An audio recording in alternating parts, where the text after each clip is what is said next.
Welcome back to the NPC Energy Podcast. We've got some truly fascinating anonymous sources you shared, hinting at a reality maybe far stranger than we usually think. Definitely seems that way. So today, we're starting a simulated journey that kind of blends cutting-edge tech with, well, whispers from ancient traditions. It's an intriguing mix. The big question really is, could our reality actually be a simulation running on, like, a blockchain? And the kicker. And if it is, what if the master key, the cosmic seed phrase, what if that's been totally lost, like irretrievably, trapping us here in some kind of endless loop? Yeah, the idea that these fields could intersect. Simulation, blockchain, ancient lore.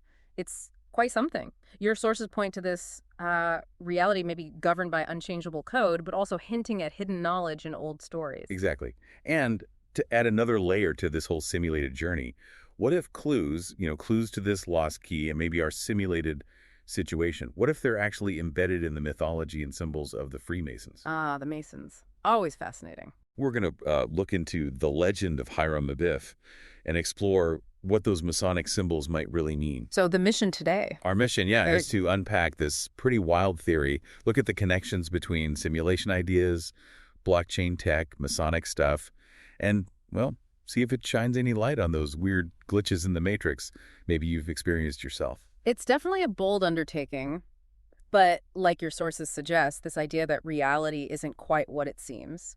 Well, thinkers have been chewing on that for ages. Oh, absolutely. You're spot on. The idea of reality being an illusion, it's not new at all. Think about Plato's cave, right? Shadows on a wall, mistaken for the real deal. The classic example. Or Swansea dreaming he was a butterfly, then waking up wondering if he was Swansea dreaming of a butterfly, or a butterfly dreaming he was Swansea. That beautiful ambiguity. What's truly real? And even the Hindu concept of Maya, the illusion of the world we perceive, these ancient ideas, they all poke at that fundamental question. How can we actually be sure that what we experience is the ultimate truth? And these old concepts, they set the stage, really. They give us that philosophical backdrop, suggesting maybe our senses don't give us the full picture. It primes us for modern ideas like simulation theory. Which, brings us neatly to Nick Bostrom's big paper, the simulation argument from back in 2003. Now, Bostrom wasn't saying definitively, hey, we are in a simulation. Yeah, it wasn't a declaration, more of a logical puzzle. Exactly. He laid out this trilemma, 3 possibilities, and he argued, well, at least one of them has got to be true. It's really a probabilistic thought experiment. He asks us to think about what's the likelihood that advanced civilizations could even develop the tech to run ancestor simulations. Simulations so real, the people inside wouldn't have a clue. Okay, so the first option in his trilemma, he called it doom. Basically, this suggests that civilizations, well, almost all of them, probably just wipe themselves out before they get technologically advanced enough to create these complex ancestor simulations. Makes sense, doesn't it? The risks involved. Think about it, the power needed, the potential for things to go wrong. Yeah. Maybe advanced tech just leads to self-destruction most of the time. The doom scenario really highlights how fragile advanced development might be. Existential risks could just prevent anyone reaching that simulation stage. Then the second option is maybe boredom, or you could say ethics. Even if a civilization does get the tech, they might just decide not to run these simulations. Why bother? Or maybe it's wrong. Right. Maybe it's just not interesting to them. Or perhaps they developed really strong ethical codes against, creating potentially conscious beings who might suffer inside a simulation. This option forces us to think about the values of super advanced beings. Would they really want to or feel ethically okay with creating and managing countless simulated worlds? And the third option, the really mind-bending one, simulation.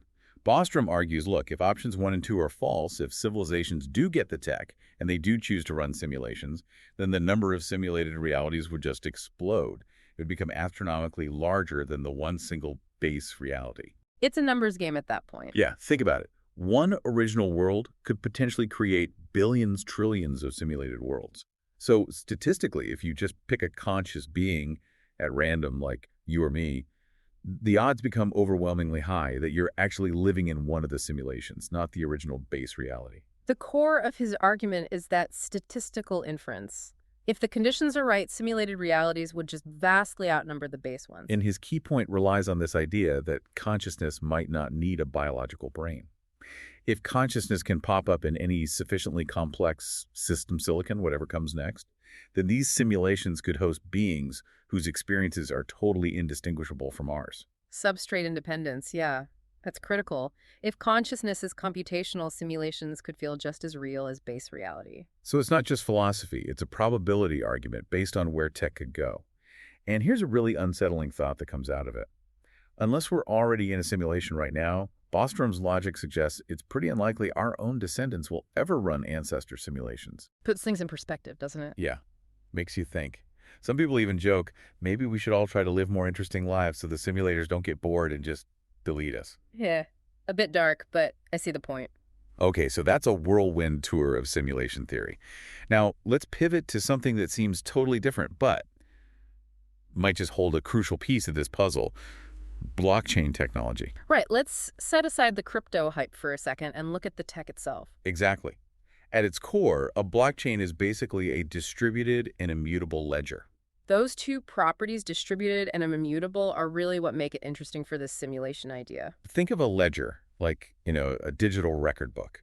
It tracks information. A transparent, chronological log of transactions or data entries. Now, instead of that book being kept in one central place, like a bank's big server, a blockchain is distributed. Copies are spread out across tons of computers in a network. Meaning no single point of control. Right. No single point of failure either. It's decentralized. That makes it incredibly robust, really resilient. And that decentralization makes it hard to censor, hard to take down. In a simulation context, maybe that suggests a reality without some central god-like figure who can just switch it off or change the rules easily. And here's the really critical bit for our theory: immutability. Once a block of data, like a bunch of transactions or info, gets checked by the network and added to the chain, it's basically impossible to change or delete it, like digital concrete. Immutability gives you that permanent, tamper-proof record. In a simulated reality, maybe that's like the unchangeable laws of physics or the fixed history of the universe. You can't just go back and alter it. So how does it do that? It uses clever cryptography, specifically something called hashing. Each block doesn't just hold its data, it also holds a unique digital fingerprint, a hash of the block that came before it. Creating a chain. Exactly, a chain where each link is cryptographically tied to the previous one. If someone tries to mess with the data in an old block, its hash changes instantly. But the next block still contains the original correct hash of that older block, so the chain breaks, it becomes obvious. The whole network sees the discrepancy. Yeah. To fake a change, you'd have to redo the hashes for every single block after the one you altered, and somehow convince most of the network your fake chain is the real one.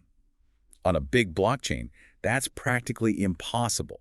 It creates super trustworthy, tamper-evident records. That cryptographic hashing is the secret sauce. It ensures integrity, keeps everything in the right order.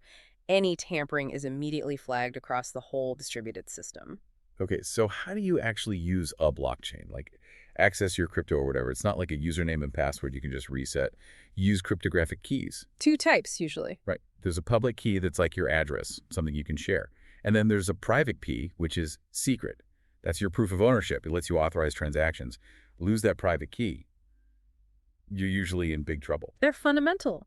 Public key identifies you. Private key is like your digital signature to approve things on the network. But thankfully, there's usually a backup for those private keys. The seed phrase, sometimes called a recovery phrase or mnemonic phrase. That list of words. Yeah. When you set up a wallet, it gives you this unique list of typically 12 or maybe 24 random words. These words, in the right order, they're basically a human-readable version of your master private key. So you can write them down. Exactly. You can use them to get back all your individual private keys and restore full access if, say, you lose your phone, forget your PI, or your hardware wallet breaks. It's your ultimate safety net. It's a really critical security feature, a solid way to recover your digital stuff even if your main access is gone, kind of a backup of last resort. And the security is immense, just because of the sheer number of possible combinations. A 12-word phrase. We're talking trillions upon trillions of possibilities. Nobody's just going to guess it. Brute forcing it is practically impossible, yeah. That strong crypto is what makes blockchains secure. Okay, but here's the chilling link back to our simulation idea. If you lose your seed phrase, Yeah. you lose everything tied to that wallet. Permanently. Oh yeah, it's gone. There's no forgot my seed phrase button. There's no customer support line. Because the whole system is decentralized, you are the only one responsible for keeping that phrase safe. Lose it, and the crypto, the assets, the access, whatever it is, it's just gone forever. Locked away on that immutable blockchain, totally irretrievable. It's a single point of failure, but the failure is absolute. Total irreversible loss. It really highlights that downside of decentralization, doesn't it? Ultimate responsibility rests with you. Lose the phrase, lose access, period. No safety net beyond the one you create for yourself. Okay, hold that thought. Lost, irreplaceable key, permanent lockout. Now, let's shift gears. Let's talk about a group that's been wrapped in mystery for centuries. The Freemasons. All right. Always generates interest. Now, look, we're not necessarily going full conspiracy theory here about, running the world or whatever. Though, hey, this is NPC ENERGY, so keep it in mind. Hey, fair enough. But what we are interested in is their mythology, their complex symbols, their old legends. Because, well, some of it has some surprisingly relevant echoes to what we've just been talking about. Their use of allegory and symbolism is central, isn't it? Teaching through layers of meaning. Precisely. It's a system built on hidden meanings, teaching philosophy and morality through stories and symbols. And right at the heart of Freemasonry, especially in the third degree, the Master Mason degree, is the legend of Hiram Abiff. The master architect. The story basically goes like this. King Solomon is building his amazing temple in Jerusalem. He gets help from Hiram, king of Tyre, who sends materials, and crucially this master craftsman, Hiram Abiff, often called the widow's son. This guy is the chief architect, the genius overseeing the whole massive project. He's a key figure in their tradition, embodies skill, integrity, knowledge. His role is vital to the temple's construction. Now, as the temple's getting close to finished, Hiram Abiff holds a crucial secret. The master's word. This word is, it's described as vital knowledge, maybe a password, a technique, a fundamental truth that marks someone as a master mason and gives them certain privileges or wages. Symbolizing a deep level of understanding or truth within Masonry. And according to the legend, only 3 people knew this word: Solomon, Hiram of Tyre, and Hiram Abiff himself. And here's the catch. It could only be properly communicated when all 3 were present together. That restriction really highlights its importance. Special knowledge, specific way to share it. Okay, so here comes the conflict. 3 fellow craft masons, sort of lower-ranking guys, get greedy and impatient. They want the master's secrets now. They want the higher wages without putting in the time or earning the rank. The unethical shortcut. They corner Hiram Abiff at different spots in the temple, demanding he tell them the word. Each time, Hiram, being a man of principle, bound by his oaths, refuses. He won't give it up improperly. Stays true to his integrity. But the ruffians get angry. They attack him, striking him with their Masonic tools, a square, a level, a setting maul. The third blow kills him. A tragic end. It really underscores the dangers of greed and impatience and the importance of protecting sacred knowledge. Hiram's integrity costs him his life. They quickly hide his body, bury it outside the city, marking the spot with a little sprig of acacia. Later, when Hiram doesn't show up, Solomon gets worried, sends out search parties. And they find him. Eventually, they find the grave, recover the body, and the murderers are found and brought to justice. So there's some resolution, some order restored, but the big loss remains. And this is the absolute crucial point for our simulated journey. Hiram Abiff is dead, which means the original master's word is lost, gone, because it needed all 3 original Grand Masters to be present, to be communicated, and one is now permanently absent. The word can't be transmitted anymore. It's vanished. An unrecoverable piece of information. A fundamental break in the chain. The ultimate knowledge, the original truth, is now inaccessible. It represents a kind of fall from a state of complete understanding. Right. So Solomon declares the original word lost, and he institutes a substitute word. This substitute, which has its own meaning in Masonry, is used instead. It's like a placeholder. A temporary fix. Until, as the legend says, future generations shall find out the right. And so the quest to rediscover the lost word becomes this central, ongoing theme in Freemasonry. It symbolizes this deep search for lost divine truth, lost knowledge, representing a break from some higher state of being. It reflects that very human need to adapt when something profound is lost. You carry on, imperfectly, but you keep searching, yearning to reclaim what's missing. Okay. Does that story master figure, secret key or word, violent loss, substitute introduced, does that ring any bells from our blockchain discussion? lost seed phrases. The parallels are definitely starting to jump out when you put them side by side like that. Yeah, let's connect the dots. It's actually pretty striking. Two narratives, seemingly worlds apart, yet sharing some compelling themes. Exactly. Think about the lost key, Masonic legend, lost word, our simulation theory, lost seed phrase. Both are presented as this ultimate original key, absolutely vital for access, status, control, whatever it is. Whether it's Masonic secrets or control of digital assets or maybe reality itself. And losing either one, catastrophic. Yeah. Seemingly irreversible. You can't just guess the master's word, right? Just like you can't brute force a decent seed phase. The loss is profound. That motif of the single, powerful, lost key with devastating consequences, it's right there in both. Suggests some fundamental control or knowledge that, once gone, is incredibly hard, maybe impossible to get back. Then look at the architect or the admin figure. Masons have Hiram Abiff, master architect of the temple. In our simulation theory, who's the parallel? Maybe the original programmer, the sysadmin, the entity holding the root password, the original seed phrase for Reality 1.0. The creator figure. He had the knowledge to build the system, maybe even control it or exit it. Hiram's role as the architect, the one who designed the temple. It maps quite neatly onto the idea of a prime creator or originator in the simulation hypothesis, the one who set it all up initially. In the murder or hack, Hiram gets killed by guys trying to steal secrets they didn't earn.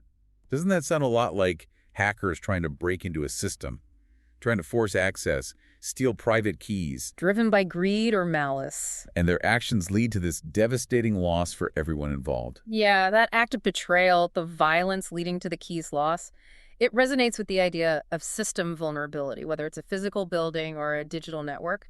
Unauthorized access attempts can have huge, unintended negative ripple effects. What about the temple itself, Solomon's temple, this amazing complex structure built by Hiram? In the simulation idea, what could that represent? Maybe the simulation itself, the intricate digital architecture, the underlying blockchain ledger that forms our reality's foundation. The complex structure as a metaphor. Maybe Hiram wasn't just working with stone and bronze.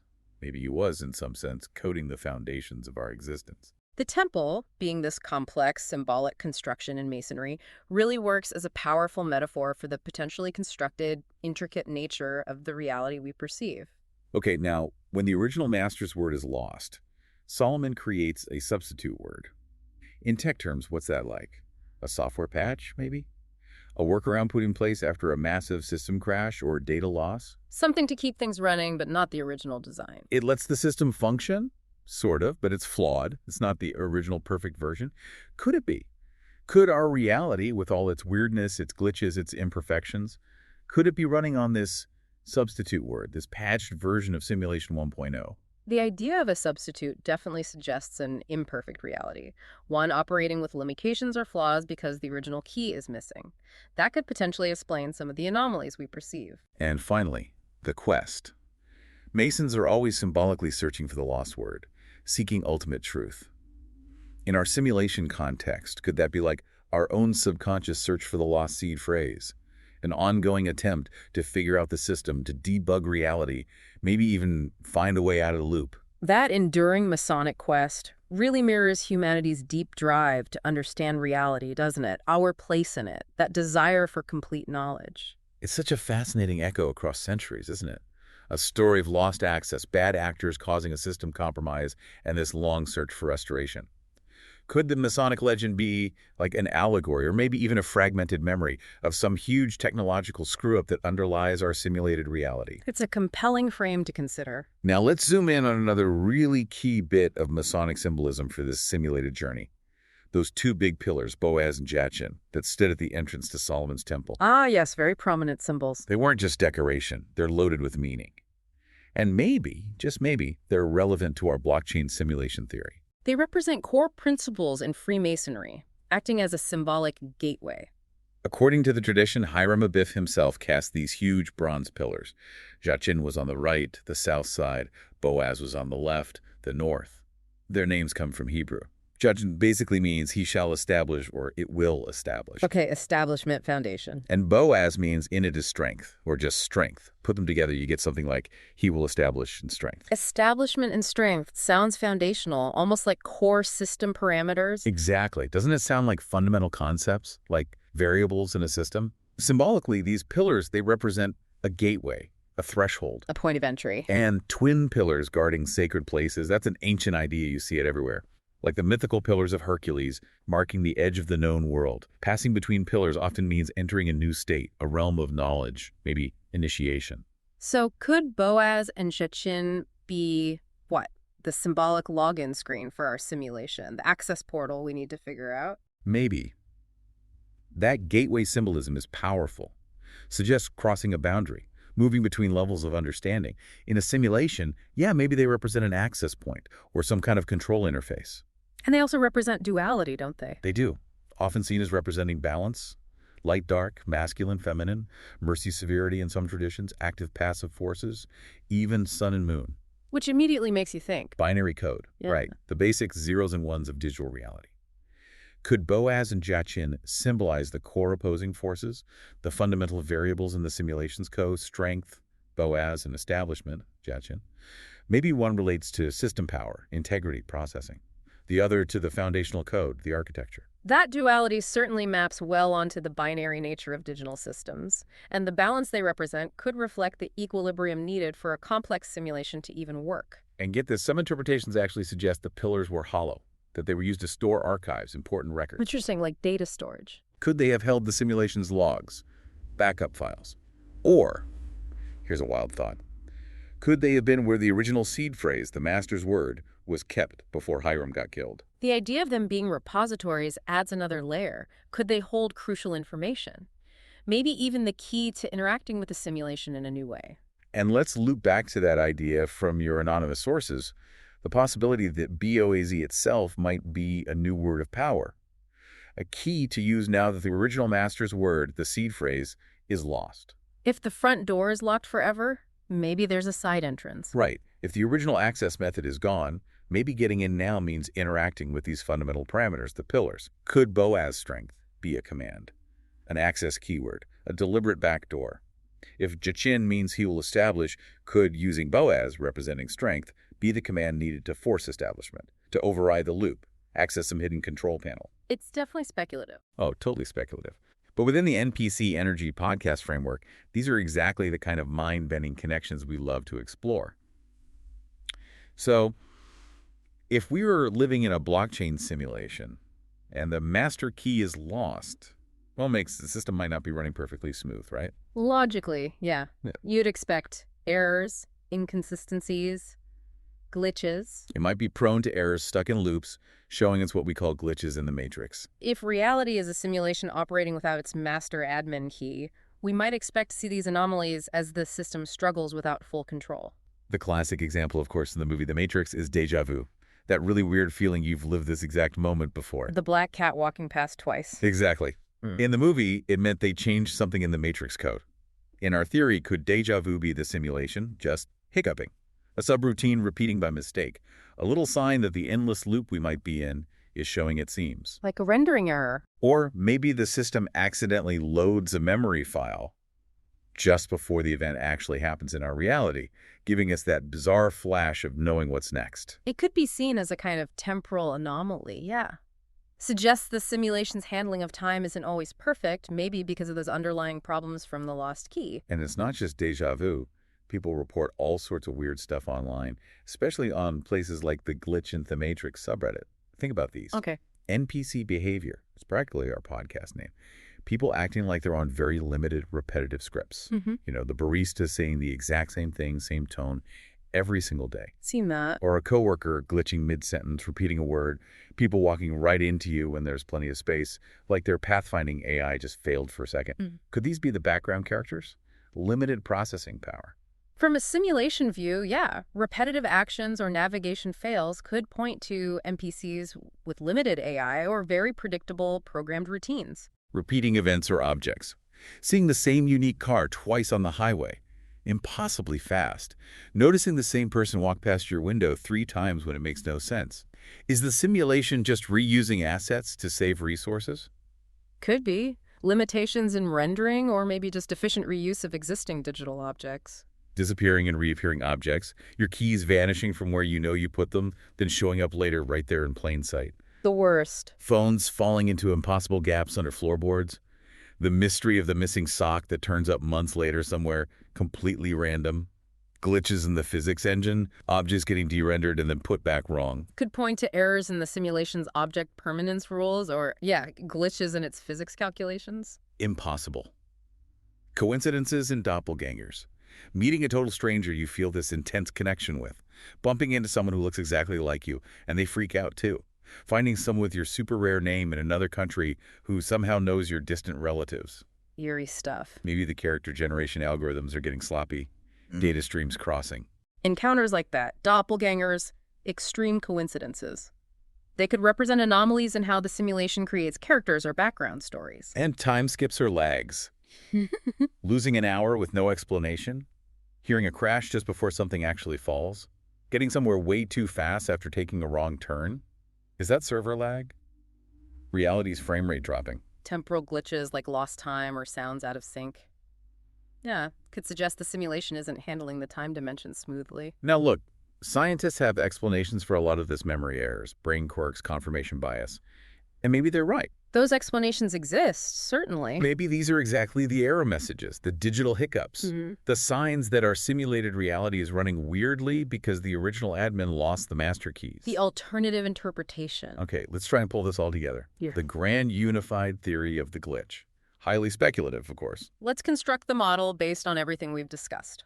Our proposition is, reality, our reality, is a super complex simulation running on an immutable blockchain.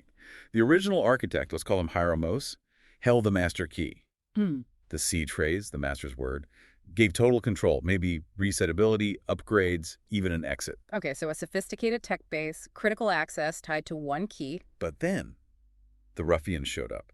Hackers, rogue AIs, maybe entities from base reality, who knows? They tried to force Hiram Abiff to give up the seed phrase. He refused, protecting the system.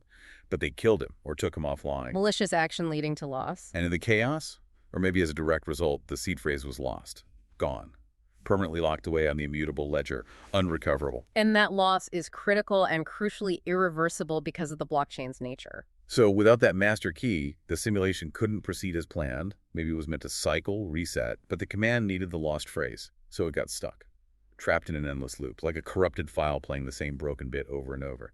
The inability to manage or reset it properly could definitely lead to those repetitive glitches we talked about. The remaining powers, maybe a Solomonos or whoever was left, could only manage a patch, a substitute word.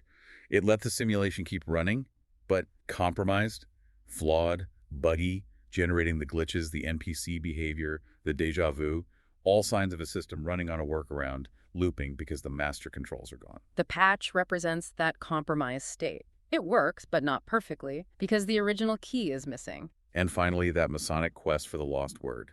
Maybe it's the allegorical echo of our own collective, maybe subconscious search for the lost seed phrase. The pillars, Boaz, strength, and Jachin establishment might be leftover clues, symbols of forces we could still maybe interact with.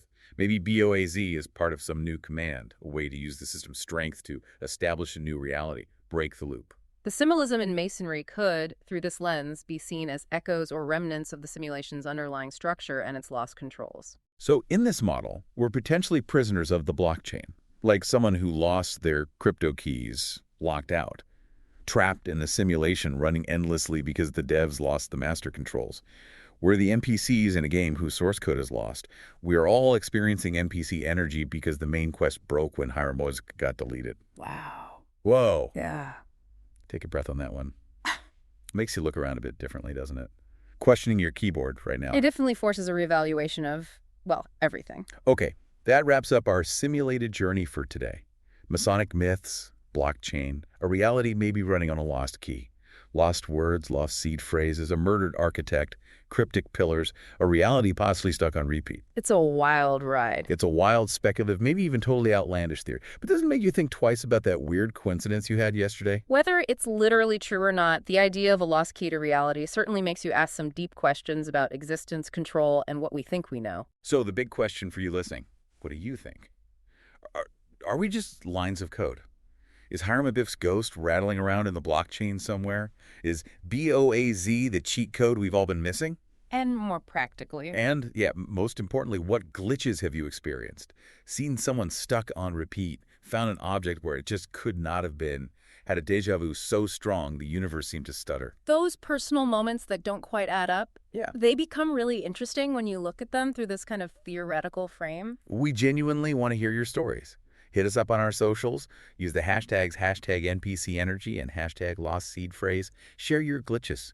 Your little anomaly might just be a crucial bug report helping us all figure out, maybe even debug, this reality we're in. Your experiences could be data points. Until our next simulated journey, keep those awareness levels up, watch out for any unexpected patch notes, and try not to walk into walls.